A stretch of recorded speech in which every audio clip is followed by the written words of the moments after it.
I will praise the Lord. Wait. This gate of the Lord, into which the righteous shall enter.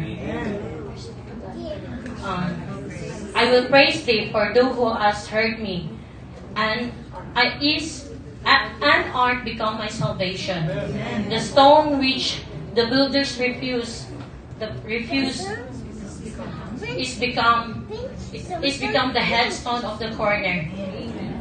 This is the Lord's doing. It is marvelous in our eyes. This is the day which the Lord hath made. We will rejoice and be glad in it. Save now, I beseech thee. O Lord, I beseech thee. Send now prosperity. Blessed be he that cometh in the name of the Lord. We have blessed you out of the house of the Lord. Thou art my God. God is the Lord.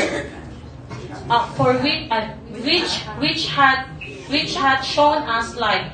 Bind the sacrifice with cords, even unto the horns of the altar. Thou art my God, and I will praise thee. Thou art my God, I will exalt thee. O give thanks to the Lord, for he is good, for his mercy endureth forever. Amen.